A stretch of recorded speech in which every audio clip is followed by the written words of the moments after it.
nuevamente con ustedes. Como les dije hace unos minutos, vamos a seguir con este módulo que es el módulo 3, seguimos con la programación didáctica. Ustedes ya han visto en las primeras unidades del módulo cómo se arma una planificación didáctica, una programación, cómo se plantean los objetivos, cuáles son las competencias que se deben plantear, y nos quedaban estas dos últimas unidades para ver cómo se seleccionan los contenidos y, por último, cómo se realiza o qué estrategias de aprendizaje o estrategias de enseñanza se van a poner en práctica. Precisamente esta unidad nos va a hablar de las estrategias de enseñanza. ¿Cómo definimos una estrategia? Es un conjunto de procedimientos apoyados en técnicas de enseñanza que tienen por objeto alcanzar los objetivos de aprendizaje. Esto es muy importante el tener en cuenta, es decir, todos los procedimientos y todas las técnicas que nosotros aplicamos en una clase para que el contenido sea asimilado por los alumnos necesita de un tipo de estrategia específica de acuerdo a la cantidad de alumnos, al grupo de alumnos, a las características de los alumnos y al tema que se va a desarrollar. ¿Cuáles son los aspectos a tener en cuenta en una estrategia? Podemos ver de que no existe una estrategia única. O sea, que nosotros no podemos decir que todos los temas de la unidad del programa se van a trabajar con una sola estrategia. Tenemos que ir ejercitándonos o experimentando con una estrategia y a su vez evaluando la aplicación de esa estrategia. Si la estrategia no da resultado, indudablemente tenemos que cambiarla por la otra. O sea que no es el aplicar las estrategias sin ver si realmente producen los efectos que queremos o por el contrario si tenemos que utilizar otra estrategia. Cuando hablamos de las estrategias, hablamos también de la coherencia que tienen que tener con los contenidos. Si los contenidos son de un determinado tipo, no podemos aplicar una estrategia porque sea la que ya usamos con los otros temas. Tiene que haber una coherencia íntima entre objetivos, contenidos a desarrollar y la estrategia específica con la que vamos a trabajar. También vemos que hablamos de estrategias autónomas. Esto quiere decir que no todos los alumnos son iguales. Podemos aplicar para un grupo de alumnos, a lo mejor de un curso determinado, una estrategia, y para dar el mismo tema en otro grupo de alumnos, otra estrategia diferente. Las estrategias son individuales y deben estar contextualizadas. En tercer lugar, vemos qué recursos disponemos. Si nosotros pretendemos trabajar en un ambiente, con una clase, con una estrategia que necesitamos muchos recursos, tenemos que ver primeramente si la institución cuenta con esos recursos para que nosotros podamos utilizar esa estrategia. Es decir, que acá hay una relación muy directa entre los recursos disponibles y la coherencia con la institución. La institución generalmente nos va a permitir aplicar determinadas estrategias porque a lo mejor otras no se pueden realizar por falta de recursos, de espacio geográfico, de tiempo. O sea que nosotros al establecer las estrategias con las que vamos a trabajar debemos tener en cuenta todos estos aspectos antes de llegar a formular cuáles son las estrategias. ¿Cuáles son los tipos de estrategias? Acá tenemos varios tipos de estrategias que nosotros podemos trabajar en clase y que dan muy buenos resultados. Por ejemplo, tenemos el aprendizaje basado en problemas, el estudio de casos, la simulación, la dramatización y la exposición. El aprendizaje basado en problemas es la solución o permite dar solución a los problemas y contextualizar el conocimiento. ¿En qué consiste precisamente este aprendizaje?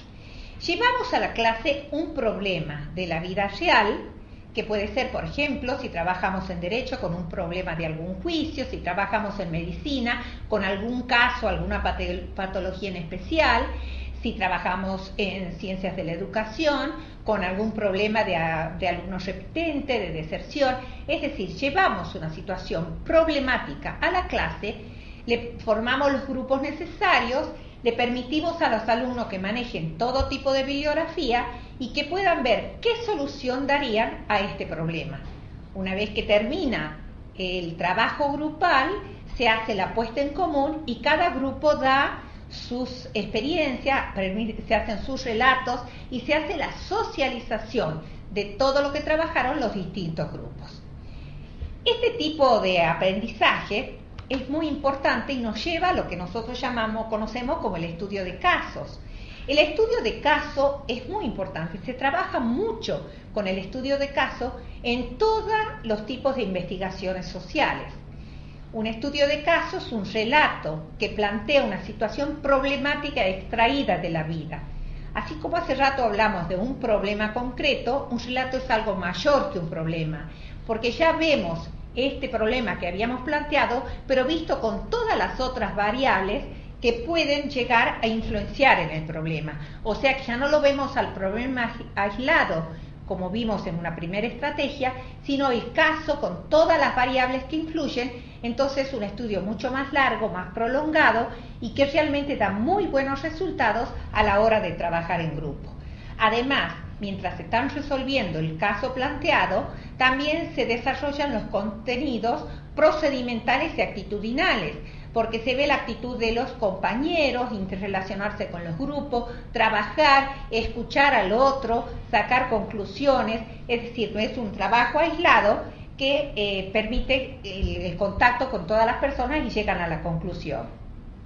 Este estudio de caso requiere de un análisis, una investigación, una toma de decisiones y una resolución. Podemos dar un tiempo limitado para realizar el estudio de caso. A lo mejor para la resolución de problemas, que es el trabajo de la estrategia anterior, podríamos darlo a lo mejor en 2 horas o 3 horas. Quizás un estudio de caso podemos plantear en una primera clase cuál es el caso, permitir a los alumnos buscar la bibliografía, consultar la documentación que tengan a su alcance para que en otras 2 o 3 clases prácticas puedan llegar a ver entonces qué solución le van a dar al caso y también hacer la socialización a ver cuáles son las soluciones que dan los distintos grupos. Otra de las estrategias que se pueden desarrollar es la simulación. La simulación es muy importante porque a veces no contamos con casos de la vida real y necesitamos plantear o simular una situación. Suponiendo que queramos hacer una simulación, entonces vemos cuál sería el tema que nos gustaría que los alumnos traten, o los mismos alumnos pueden plantear un caso simulado, que es una situación que imita algún aspecto de la realidad, similar a las que deberá enfrentar durante su práctica profesional. Si no tenemos un caso concreto, podemos hacer de que los mismos alumnos planteen o simulen un caso, simulen un problema, entonces estamos trabajando como si fueran casos reales. Pero hay que tener mucho cuidado a la hora de simular un caso, de no salirse de lo que podría ser una situación real, de tener en cuenta siempre aspectos éticos y legales a la hora de plantearlo, es decir, que un caso responda a una similitud de la realidad y no que sea algo que vaya más allá o que abarque aspectos que no se deberían tomar en una simulación. Después de la simulación tenemos la dramatización. La dramatización es muy importante, da muy buenos resultados en la mayoría de los casos en la que se aplica. Uno piensa a lo mejor que la dramatización es para alumnos de corta edad, pero sin embargo, si han hecho experiencia con personas mayores, y da muy buenos resultados. Es decir, es el caso, pero en donde unas personas toman la posición de cada uno de los roles de los miembros que están dentro del caso. Suponiendo que quisiéramos dar un ejemplo de un juicio, bueno, una persona será el abogado, el otro será el fiscal, el otro será el acusado, el otro será el testigo. Si tomamos un caso de la medicina, bueno, uno puede ser el médico, el otro el paciente, el otro el familiar del paciente, el enfermero. Y lo que permite hacer la dramatización es que las personas cumplan estos roles y puedan sacar de sí, es decir, todos aquellos miedos que tienen para poder expresar lo que realmente sienten en relación a este caso. Por eso decimos que permite la libre expresión de sentimientos, actitudes, creencias y pensamientos. Esta dramatización, entonces, como acabamos de decir, se representa una situación muy similar a una vida real, en donde cada uno cumple el rol que él quiere desempeñar. Hay personas que les gusta más desempeñar un determinado rol que otro, y bueno, entonces se los deja que cada uno de ellos elijan sus roles. Y bueno, por último tenemos la exposición. La exposición es una técnica o una estrategia que hasta hace unos años ha tenido mucha utilidad, es decir, se la consideraba como uno de los pocos medios de desarrollar una clase. Es explicar un tema con la intención de informar. Actualmente las clases magistrales se van reduciendo, sin embargo, tienen también su punto positivo, pero siempre y cuando estén organizadas, ordenadas, en donde el docente no se salga de los conceptos que va a trabajar, porque a veces frente a preguntas de los alumnos puede él desviarse y terminar en una desorganización total. La exposición oral debe ser clara, debe tener objetivos planteados, un desarrollo de la clase y conclusiones de la clase. Y esto sobre todo debe hacerse en forma clara, sencilla, ordenada, y tiene que tener una duración delimitada, porque una clase larga pierde la atención de los alumnos y por lo tanto es una clase que pierde todo lo relacionado a los procesos de enseñanza y de aprendizaje.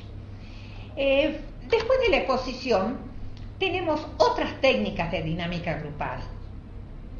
Acuérdense que hace rato les había explicitado de que no es necesario trabajar con una estrategia específica, que podemos mezclar conceptos de distintas estrategias o de distintas dinámicas de grupo. Estas técnicas de dinámica grupal se utilizan sobre todo en eventos científicos, aunque también dentro de una clase son de mucha utilidad. Por ejemplo, tenemos el grupo de discusión. El grupo de discusión es un trabajo que se maneja en todas las clases prácticas, que es muy fácil de hacerlo, en donde se da un tema específico, se distribuyen los grupos, que tienen que ser más o menos de 4 a 5 personas, se les da el tema, se les da un tiempo delimitado, que puede ser aproximadamente 45 minutos a 1 hora y media, y todos los grupos trabajan en la clase con ese tema que se está tratando. Puede ser cualquier tema, cualquier concepto, cualquier concepto teórico que queramos trabajarlo, ¿no? Entonces, al finalizar la clase, se presenta cada grupo con las conclusiones a las que arribaron o las investigaciones que realizaron en relación al tema. Siempre que hay un grupo de discusión, estos grupos que se trabajan de 4 a 5 personas, tienen que distribuirse los roles. No todos pueden leer, no todos pueden escribir, no todos pueden hablar. Entonces, por ahí, una persona es la encargada de leer, la otra es el secretario, que es el que va a tomar la nota, el otro puede ser el observador externo, el que está viendo si todos los miembros del grupo trabajan para tratar de que no quede uno relegado, y el otro puede ser el que expone cuando ya se hace la socialización. Después de otra clase o otra estrategia es el torbellino de ideas. Esta estrategia tiene mucha importancia y da muy buenos resultados cuando se trabaja con temas nuevos. Entonces, en el momento que empezamos un tema nuevo, lo que podemos hacer en una clase práctica es de que todos comenten o den ideas en relación a ese tema, que pierdan el miedo a hablar, que expresen sus opiniones con respecto a ese tema. Lo que hace el docente es, después que se da el tiempo limitado para que expongan todas estas ideas, se hace una secuenciación, se las escribe, ya sea en una pizarra, en un Power, con los instrumentos que esté trabajando, se hace una selección de aquellas ideas que responden al tema y desde ahí se empieza a armar el tema con las ideas dadas por los propios alumnos. Otra de las dinámicas de grupo es la mesa redonda. La mesa redonda, el panel de discusión y los simposios son muy importantes a la hora de tratar o a la hora de realizar un estudio de casos. Si nosotros vamos a trabajar con una mesa redonda, es el mismo tema en donde vamos a invitar a grupos de profesionales expertos en el tema que vamos a trabajar y cada uno va a exponer su punto de vista con relación al mismo tema. Es decir, es un solo tema visto por distintos profesionales de la misma área. a diferencia del panel de discusión, en donde yo voy a ver el caso, el problema o el tema con profesionales de distintas áreas que se van a interrelacionar con el tema en el que voy a tratar. Si yo quiero ver un caso médico, puedo invitar a psicólogos, asistentes sociales, sociólogos, lo mismo que si voy a ver un caso de un juicio. Es decir, me van a permitir ver ese caso que voy a plantearlo, expertos en psicología, en sociología, cada uno desde su punto de vista. Entonces tengo el caso concreto visto desde el punto de vista de los expertos en distintas asignaturas. Esto es muy importante porque volvemos a ver la importancia de la interdisciplinariedad en todas las disciplinas con las que nosotros trabajemos. No hay ninguna disciplina aislada, todas necesitan del aporte de las otras disciplinas. Y por último llegamos a los simposios, en donde se hace un tema específico, pero cada una de las personas invitadas puede tomar un punto relacionado con ese tema específico. Es decir, no van a hablar de un tema específico, sino cada uno de sus ángulos, de sus aportes, pero siempre los profesionales relacionados con el tema a tratar. O sea que hay un parecido muy grande entre la mesa redonda y los simposios. Van a tratar específicamente el tema que yo quiero desarrollar. A veces cuando vamos a eventos científicos, es muy común ver mesas redondas, paneles de discusión, simposio, pero por ahí salimos más conformes con los paneles de discusión en donde vemos el tema que se han planteado desde todos los puntos de vista. Bueno, con esto queda un poco más claro todo lo que quisimos ver en relación a las estrategias de aprendizaje. La verdad que me siento muy contenta de haber finalizado este módulo con ustedes. Ya estuve en el módulo 2 y bueno, ahora pude compartir este módulo 3 y me siento muy satisfecha. Creo que hicimos muy buenos intercambios en donde ambos aprendimos, los docentes de los alumnos y los alumnos de los docentes, haciendo un intercambio de experiencias, cada uno desde su profesión. Muchas gracias y buenas tardes.